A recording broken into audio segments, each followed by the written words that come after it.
Welcome to the motherfucking relay where we're covering today's top boxing news. Ow! Demetrius Andrade, auto-tune, squeaky talking motherfucker. I smack the fuck out you. Play with me in person. Go to the Wilder fight. I'll see you at Wilder fight. If you real, go to Wilder fight. I'll meet you at Wilder fight. Let's turn up at Wilder fight. Wilder Fury. Let's turn up. Jacobs, whoever want to fight me, go to Wilder fight. And I'm going to pick you out the day of the fight. Fuck. Stop playing with me. I'm the champ. Big champ shit. You know what I mean? Hey, big champ shit. Stop playing with me. Yeah, tell them that. Tell them I said that. No cap. What else? Add all them motherfuckers. Tell, what's his name? Eddie Hearn to call Al Heyman. You know, motherfucking well, I don't handle no fights. I don't do that shit. You put the shit together. So Eddie Hearn. Yo, Eddie boy. Bitch, call Al. Stop calling me. The fucking look like I don't fucking make fights, you stupid ass queer. You make the fights if you want to make it, all right? Holler at me later. Weak ass boy. What this is a 13-year-old boy trapped in a 30-year-old man's body. That's what Jermall Charlo sounds a lot like to me. It sounds like he's still selling candy bars for his middle school basketball team. Hi, my name is Trey. I got a basketball game tomorrow. I'm a point guard. I got shit game. He sounds like a little boy. That's what he sounds like. I mean, what kind of logic is being employed here? You didn't want to fight Andrade when they offered you millions of dollars so that you could fight him for free ringside at Wilder vs. Fury 2? Right. Is that what I'm supposed to believe? Yeah, right. I mean, no wonder Al Heyman's always getting over on these guys. They're fucking idiots. It's not even that Al Heyman is so smart so much as they're so dumb. You know, motherfucking well, I don't handle no fights. I don't do that shit. So then why are you running around telling everybody that you're your own promoter? Mr. Big in the Britches. Lions only. What is that shit?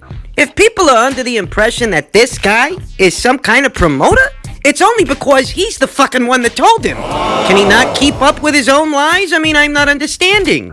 Bitch, call Al. Stop calling me. The fucking look like I don't fucking make fights, you stupid ass queer.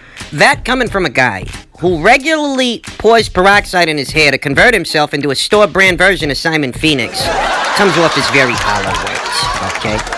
If there's anybody sweet around here, it would have to be Jermall Charlo, the quote-unquote premier boxing champion who's too afraid to square off against another champion inside of the squared circle. But he wants me and you to believe, me and you, the paying public, me and you, who this individual is attempting to appeal to. He wants me and you to believe that if Demetrius Andrade shows his face at the Wilder vs. Fury 2 fight, that things are going to go south real fast. Well, I'm not buying it because you were face-to-face with Daniel Jacobs and things didn't go anywhere. And up until the point that Daniel Jacobs was actually present, He's talking shit. Jermall Charlo sounded a lot then the way he sounds here and now in this little Instagram live video. He'll yelp, hoop, and holler and shout and say all kinds of cool stuff. But when the threat is actually in front of Jermall, it is he who cannot keep that same energy. He's a little boy. He is a little boy trapped in a 29 or some odd 30-year-old man's body. A little boy. Making big claims, talking big talk, although not exhibiting big action, which is the year mark of any man. A man! That is a man. A If man! you value your own word enough to follow through on it. So, Jermall Charlo can sit there pointing a camera at his face and hurling obscenities at both Demetrius Andrade and Daniel Jacobs and Eddie Hearn, who's not doing much else outside of offering him millions upon millions of dollars that he's not gonna make fighting the likes of a Dennis Hogan. Okay. He can point camera at his face, 2 cameras at his face. You know, he can get his brother Jermell's camera, point that at his face. Hell, get Al Heyman's, get Tim Smith's, get Leonard Ellerby's. I mean, get the whole team's cameras. Point them at your face simultaneously, say the exact same things that you're saying here and now, and you still won't fool anyone. You're a slave! You're a slave. You're Al Heyman's slave. You do only what he allows you to do. You don't call the shots, not even in your own career. You're not in charge of anything, and you're actually upset that some guy is offering you a multi-million-dollar opportunity because that's how big a slave you are. You don't want anybody making waves, giving reason for Big Al Heyman to get upset. You don't want anybody messing up what he's got going for you, and what he's got going for you is that you're his slave. Jermall Charlo says that he's his own promoter. That's what he said. I didn't make it up. It didn't come from me or Eddie Hearn or Demetrius Andrade or Daniel Jacobs. It didn't come from anybody. It came from the horse's mouth. It came from Jermall. He's his own promoter. He's a network free agent. He's got no exclusivity contract with Showtime or Fox. He don't got a commitment to either of those networks that would hinder him, limit his options to just what they got to offer. He could go somewhere else, make his own fucking money if he wanted to. But he doesn't. He doesn't because he is a slave. This is the only manager-client relationship I've ever seen where the manager's got more power than the goddamn client. The goddamn client's doing what the manager's saying. What kind of backwards man shit is this? Backwards man. You know, you can fire a manager if he can't get you the kind of fights that you want to get. You know, like the Canelo fight, the Golovkin fight. You know, those kinds of fights. If you don't like what's going on with your situation, you can get rid of your manager, get yourself a new one, and see about getting those fights. But, you know, Jermall Charlo seems very much content with his situation. He's telling Eddie to call Al. But I thought you were the promoter. What kind of fucking promoter can't orchestrate a fight? Beats me. I mean, Bob Arum, he's a promoter. He makes fights. Oscar De La Coca, he's a promoter. He makes fights. Eddie Hearn, we just talked about Eddie Hearn. He makes fights. He's a promoter. This is what promoters do. They make fights. Jermall Charlo says that he's a promoter, but he ain't acting like it. Needs the green light from his manager to have a fight? You're the promoter, why can't they call you? And if anything, why can't you call him? You know what's on the table like he knows what's on the table like we know what's on the table. So the only thing left for you to do is to call your own fucking manager and have him set it up. You haven't done that yet, which communicates to us, the boxing community, that you don't want that fight. Because by now, everybody knows what Eddie Hearn is offering you, and it's up to you to decide if you want it or you don't. And you don't want it. So all this big talk of what's gonna happen ringside if Demetrius Andrade shows up is just a lot of bullshit. Or as they say in the UK, a lot of bollocks. That's what the fuck it is. You're not gonna do a goddamn fucking thing but shout from across the seats behind your bodyguard at Demetrius Andrade. You don't want to fight that guy, and there's not enough money in DAZN's budget that can make you fight that guy. As they say, scared money don't make money. And you won't make that money because you're scared. You don't fool anybody. Moving on. In welterweight news, per a tweet from Michael Benson, terms are reportedly agreed for Vergil Ortiz versus Samuel Vargas to take place on March 28th at the Forum in Inglewood. For those of you not already familiar with Vergil Ortiz, I mean, this kid's star, it really does shine bright. At this point, he really still is just a prospect in what is today's welterweight division. But this kid shows so much promise. A lot of upside. A genuinely big puncher, but not just a puncher, a kid who can really box, who can go in there and find the knockout, even if it's not immediately visible. You know, this kid, he's only 15-0, yet he's already been in there with the likes of a Brad Solomon, Antonio Orozco, Mauricio Herrera, guys with much more pro experience than Vergil has at this point. And the kicker really is that he's not just winning these fights emphatically, he is stopping all of these guys. He's got 100% KO ratio, 15 wins, 15 knockouts. He's going to be squaring off against Samuel Vargas. And for Vergil Ortiz, that's a good fight. That's a good fight against an experienced fighter. Context is key here.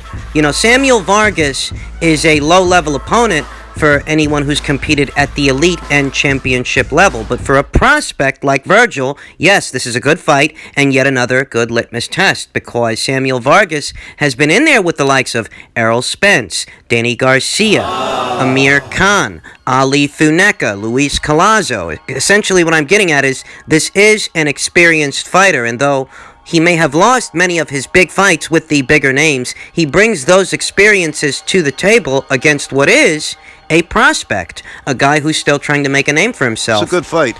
I think, all things considered, This should be an interesting situation. Yet another good litmus test for Vergil Ortiz, who, you know what? The kid's only 21 years old. He's looking sensational.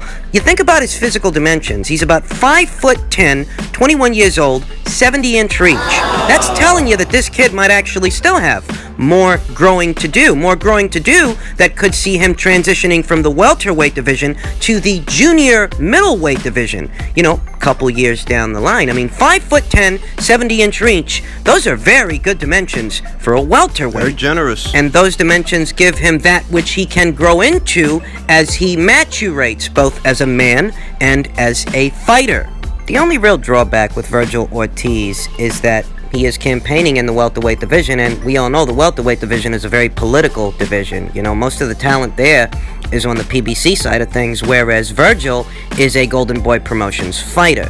So, needless to say, I don't think that Vergil's going to get the big fights while he's campaigning at welterweight. I don't think he's going to get the Sean Porters, the Danny Garcias, the Keith Thurmans, the Errol Spencers. I don't think he's going to get those fights. I don't. But what I think can happen for him at 147 is he can make his bones by fighting most everyone else. You know, if you can't get the Porters and the Garcias and the prima donnas of the PBC, that's fine. You can still rack up pro experience with anyone and everyone else who is willing to fight you. And it does look like that's what they're doing, more or less, because he's already been in there with some experienced guys. You know, Brad Sullivan, Mauricio Herrera. You know, those are good names for a prospect to gain experience from. And they're doing the same thing with Samuel Vargas. So if there is anything to be derived from Vergil Ortiz's campaign as a welterweight, it's that even if he can't get the biggest of the biggest fights, he can still get experience in the mean in-between time, so he has that which to draw from moving forward, whether it's in the welterweight division or the junior middleweight division, which is a place I could see him going 2 to 3 years from now. And if you've been following his career so far, if you've been seeing how Vergil has been looking, and you realize that this kid's only 21 years old, and this is how he's looking now.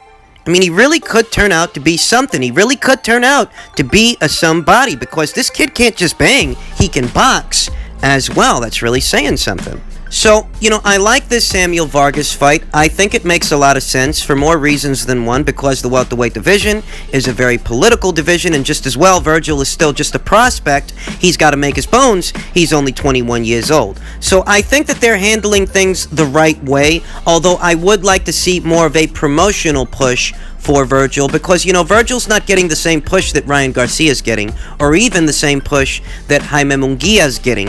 And I think that he shows enough promise that they need to push him a little more, you know. Get people acquainted with this fighter, because I think if they know they're boxing, they're gonna like what they see. So, you know, just keep your eyes peeled for Vergil Ortiz versus Samuel Vargas in March. And finally, Deontay Wilder had this to say about his old adversary, Luis Ortiz. He says, Luis Ortiz is just on a whole nother level. He may not be the boogeyman to me, but he's the boogeyman to everyone else in the division, because ain't nobody still, till this day, ain't calling out his name. And you know, every time I see Deontay Wilder trying to talk up Luis Ortiz, or when I see any of Wilder's fans trying to talk up Luis Ortiz, it all comes off as very hollow, very disingenuous, because they're only doing this from a desire to make it seem like more than what it is that Wilder beat this guy. I'm going to show you guys what Wilder had to say about Luis Ortiz before he actually fought him. Rather, I'm going to remind you what Wilder had to say about Luis Ortiz before he fought him. He'll fight. You know, he's rough. I would say, I use the term, he's a rough fighter. But I don't respect him, because he's a cheater as well too. When you want to cheat your body and use chemicals to enhance your performance and stuff like that, I feel any guy that, whether they use steroids or any kind of substance, abuse their body like that in this sport, because this sport alone is already a brutal sport, just by itself, without nobody using nothing, you know? Now, these comments from Wilder are from years ago, more than 4 years ago. They're from late 2015, when Wilder was asked about Luis Ortiz and his pet scandal from the year before, 2014. You know, what took place after the Latif Coyote fight. Ortiz got popped, he was stripped of the WBA baby belt. Don't know what happened. And in 2015, Wilder didn't respect Luis Ortiz. He wasn't talking about him then the way that he's talking about him now, having fought him. And it's not like somebody jumped in a time machine, rewrote history, and erased Luis Ortiz's performance-enhancing drug scandal from the annals of boxing history. No, he's still the same guy that got caught in the act. Yet all of a sudden, Wilder, quote-unquote, respects him. And as his fans often do, they fall in line with him too, and they respect Luis Ortiz. He's the boogeyman. What makes him the boogeyman, though? What'd he do? What exactly makes him head and shoulders above anybody else? It's not his resume, because his resume is just about as thin as Oscar Rivas's. You know, I'd say that I categorize both of those fighters as almost equal. That Oscar Rivas, like Luis Ortiz, is a good, solid fighter, doesn't have the best resume, but he's definitely a formidable fighter. Both guys, they fought Bryant Jennings. Although I will add that, well, Oscar Rivas, unlike Luis Ortiz, he's a younger guy who's not on blood pressure medication. But all things considered, you don't see anybody running around calling Oscar Rivas the boogeyman of the heavyweight division on the premise that nobody's calling him out. Yet that's what Deontay Wilder's saying about Luis Ortiz. Why? I'll tell you why. It's because Luis Ortiz is arguably one of the only solid victories in his entire resume. Wilder's been around since 2008. He's got about 43 pro bouts. Yet out of all of those different matches in all of those different years, Luis Ortiz is his crown jewel. That's his crowned achievement. And that's why he's talking him up after having fought him, when before he fought him, he didn't even respect him. You see, Wilder's fans falling in line with this shit, they don't question it for a second, and it's because it's like the blind leading the blind. If you actually talk to one of Wilder's fans and try to ask them to characterize what makes Luis Ortiz so special, this is what you're gonna get. So tell me, what's Wilder's crowned achievement? Tell me, what's his best scalp that he got? Luis Ortiz. You a boxing fan? You know about Luis Ortiz, right? What's his best win? Who he beat that he's so special? Tell me. Who he beat? I know his resume like the back of my hand. Do you? Who he beat that he's special? Name somebody. All I hear is crickets. Name somebody that he beat. That's his. Nah, you got me right there, dog. Who did he beat? That's the question, boxing fan. Who did Luis Ortiz beat? You tell me. Who he beat? Crickets. Crickets. Crickets. Y'all gassing Luis Ortiz like he the number 2 in the division, but y'all don't even know who he fought. So how the fuck is he number 2? So as stated, Wilder can say that Luis Ortiz is the boogeyman on repeat, and his fans can fall in line with that sentiment. But there are those of us out there that know better. There are those of us out there that know that the only reason you're saying that is because that's probably one of the only solid victories you've ever had. You have to talk him up.